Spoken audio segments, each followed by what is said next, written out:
All right. Good evening and welcome to the Utopian Cafe for Thursday, November 18th. We actually have breaking news. I got an alert from ESPN maybe 30 seconds ago and wrote it into the headline. Bryce Harper named the MVP of the National League. And yes, I switched hats because of the news. Bryce Harper. All right, so Bryce Harper is the MVP of the National League in 2021. In the same year, the Atlanta Braves win the World Series. Is Major League Baseball thirsty? Are they trying to be the Utopian baseball universe? Didn't we crown the Atlanta Braves champions a week before Major League Baseball did? And didn't we name Bryce Harper the MVP of the universe about 10 days ago? I don't know, Major League Baseball. It seems like you want to be the Utopian baseball universe. And to do that, you're going to have to expand by 2 teams. You're going to have to bring back the Expos. You're going to have to get rid of the designated hitter.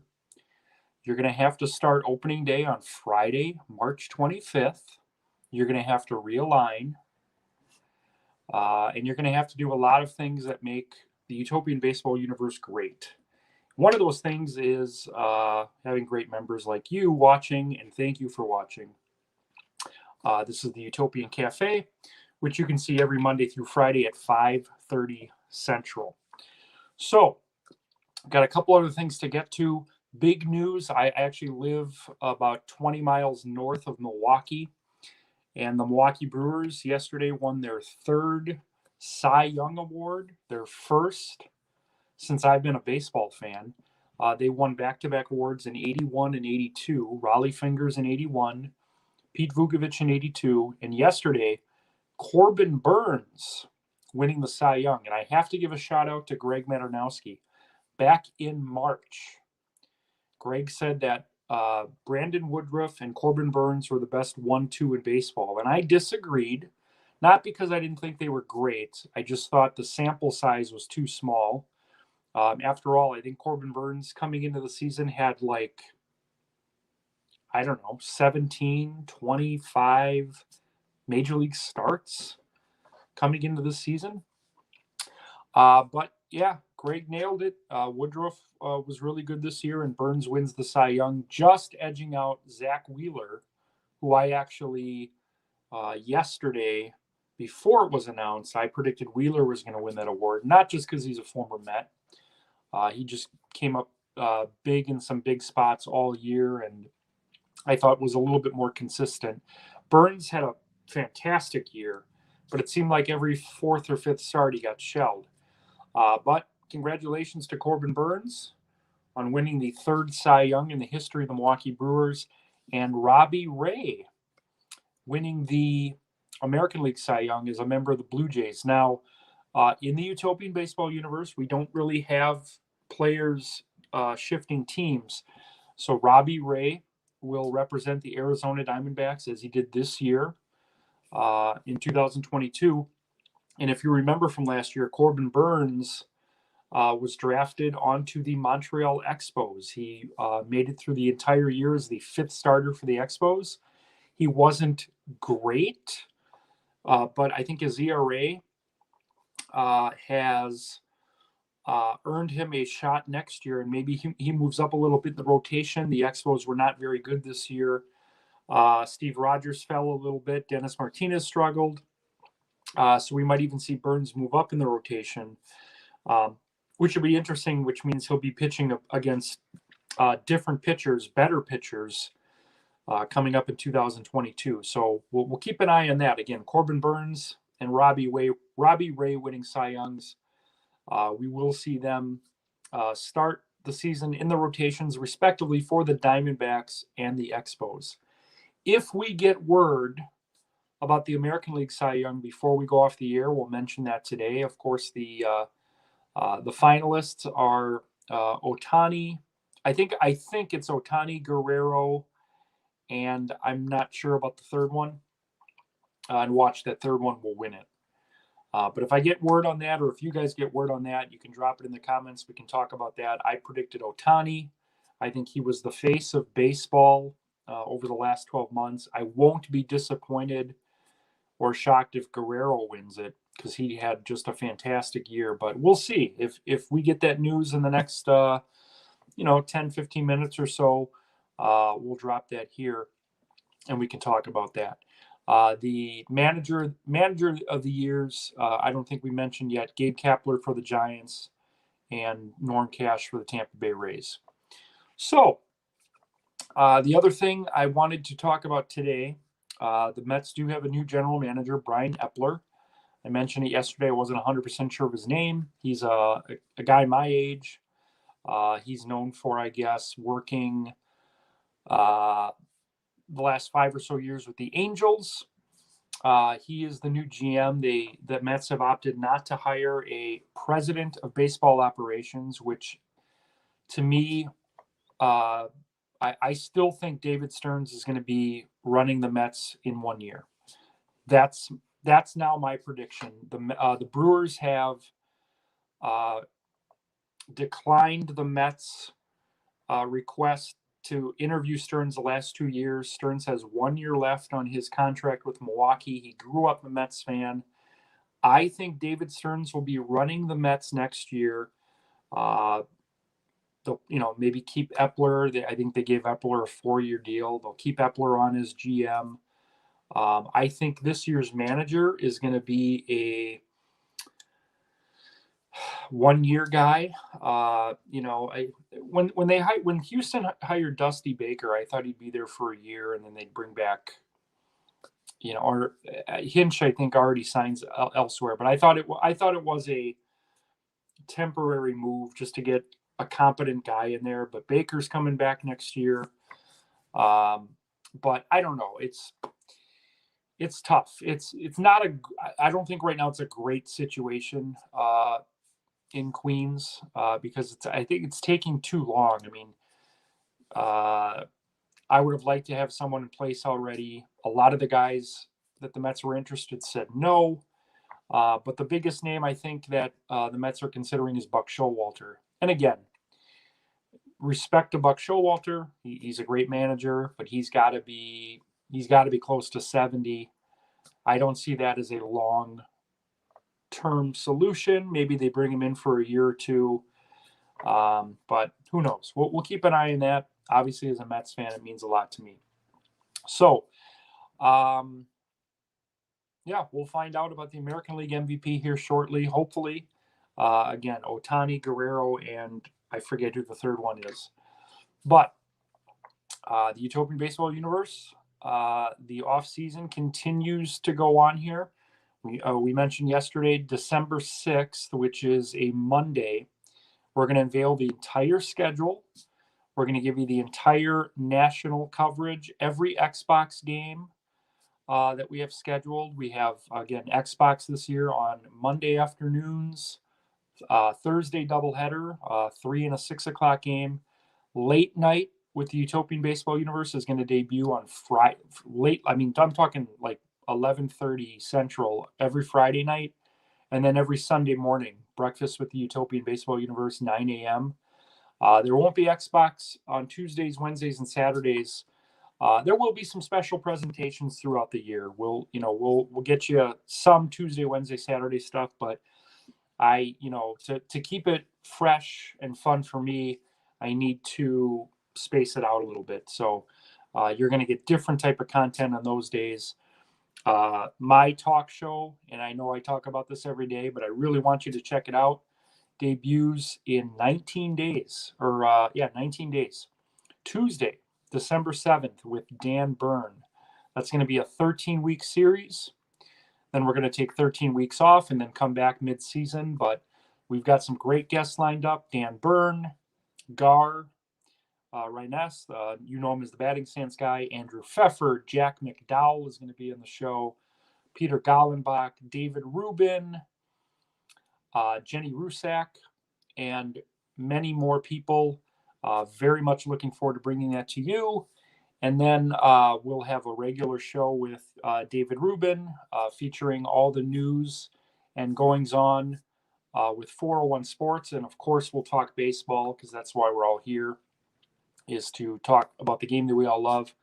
And then we've had trivia tournaments in the past. We're going to have a trivia show in 2022. It's not going to be a weekly show. It's not going to be a daily show. It's just we're going to air them as we can, where 2 contestants will compete for Utopian Baseball Universe wins. So let me give you an example. If, let's say, the Red Sox are playing the Phillies, I would get a Red Sox fan, maybe a Mitch Nellis, and a Phillies fan, maybe a Sal Tartaglia, and they would compete in about a half hour of trivia. And the prize, I would basically show a box score at the beginning of the game. And I would say, okay, somebody's team is getting a 3-hit, 11 strikeout shutout. If Mitch wins, it goes to the Red Sox. And then whatever pitcher is going that day will get credit for that. If Sal would win, the Phillies would get credit. So I mean, look, we've had divisions come down to a game or two. We've had 2 game 160 or game 157s, one each in the past 2 years. We had for a wild card, we had for a division. So one game could mean everything. So that trivia show will be debuting in April. I don't know how frequently we'll do it. It's basically just going to be based on the interest. What I would do is I would look for interested people based on what the schedule looks like. And if I can get 2, we'll just announce it a couple days in advance and say, hey, this Monday or this Friday or whatever. So I'm very much looking forward to that. I think it's going to be a lot of fun. Another thing that we're going to be doing in the next 4 to 6 weeks, we're going to do 3 of these before the season starts. We're going to basically screen a classic baseball game. And the first one we're going to do is Game 6 of the 86 World Series. I've already had many Mets fans that are interested in doing this with me. David Rubin, John Keeney. They're going to be on screen with me watching and reacting to Game 6 of the 86 series. And then we're going to do 2 other games. One of the games I have in mind is Smoltz Morris, Game 7, 91. And then the Carlton Fisk game, Game 6 of the 1975 series. So look for that. We'll get you some dates. That'll be a weekend thing, Friday night or a Saturday night, but I'm looking forward to that. The only thing about that show is that, I'm showing licensed footage. It could be taken down. So we'll see. But I think it'll still be fun. Even if it's not recorded, if you can see it live, I don't think they could take it down that quickly. I think once it posts, then they could take it down. But it's something I'm looking forward to. I certainly don't want to do anything that could threaten my account being suspended. But let's try it once and see what happens. I think it'll be fun. We got some comments here. Friend of the group, friend of mine for 40 years, Andrew Pfeffer, says that Bryce Harper has no business being MVP. I'm assuming he's referring to Harper. He had a great year. Certainly, the universe voted for him as MVP of the universe as a member of the Washington Nationals. He wins it in the National League. I'd be curious to hear who Andrew would have picked. I know Tatis had a big year. I can't think of who the third finalist was for the National League, but if you're watching that or if you're aware of that, let me know. Andrew also says UBU is the standard now. I mean, that's what we're looking to do. We're looking to put Major League Baseball out of business. Of course, I'm kidding, but part of the reason for the Utopian is to take the things I love and take the things I don't and fix those and merge them together and create this unique brand of fiction. But thank you for saying that, Andrew. Utopian hot stove. Yeah, the hot stove is coming. It's coming. December 6th, we're going to find out where Cy Young pitches this year. We're going to find out where Sadahara O is going to play first base. We're extending the rosters by 10 spots per team. So basically, anyone that's making an impact in Major League Baseball right now is most likely going to be added. And some of them are going to be added to the Expos, and some are going to be added to the Bulls.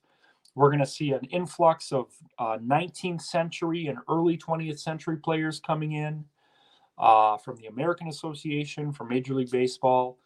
And then going forward, the rookies that you'll see come in will be current players, names that we haven't even heard of yet. So it's going to be a blast. You, the viewer, the member, will have say in how these rosters are built for 2022.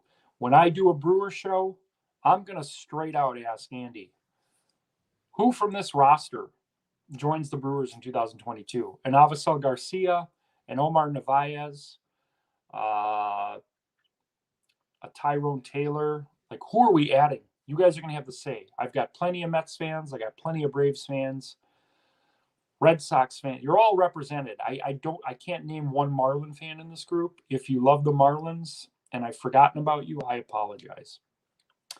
But it's going to be a lot of fun. And Andrew says Freeman or Tatis. It has to be if it has to be a finalist. Yeah, they've been doing that now for the last couple of years. Major League Baseball officially names 3 finalists, and then instead of just finding out what the vote is, they tell us essentially what the final 3 are. But I wouldn't be upset with any of those had it been Freeman or Tatis. Freeman right now, you talk about the face of baseball. I mean, this is one of them for sure. Great story about how the Braves were basically a losing team on August 11th, 3rd place, qualifies for the postseason, wins the World Series. So it's a great story. I don't believe we're going to get that AL news as we go on the air today, because we're pretty much out of time and out of news to talk about today. So we'll talk about that tomorrow. We'll be back at 5:30 Central tomorrow, every Monday through Friday, the Utopian Cafe. Tomorrow's show, again, will be live. We did a pre-recorded one yesterday. Since he's here, I want to mention Andrew Pfeffer has a show called Bowling with the Pfeff on YouTube. I watched 3 episodes last night. I woke up with an incredibly painful cramp. I was supposed to be at work at 4:30 a.m. They didn't even know I was coming in. It was just an extra shift. I woke up at 1:30 a.m. I was basically up till 5 in pain. So, Andrew, I watched 3 episodes last night. Tom Hankey Jr., but no relation to our Tom Hankey in the Utopian Baseball universe. And then another gentleman, bowler. He's a bowler. And then another bowler. Those episodes, those were the ones I watched last night. If you love bowling, or if you want to support Andrew, check out Bowling with the Pfeff on YouTube. He's interviewed a handful of PBA Hall of Famers. He interviewed me in episode 18. And by the way, I believe I'm not the lowest viewed episode. I think I have one more view than someone else. So that's always exciting. So check that out, and we'll see you guys again tomorrow at 5:30 in the Utopian Cafe. Everyone have a great night.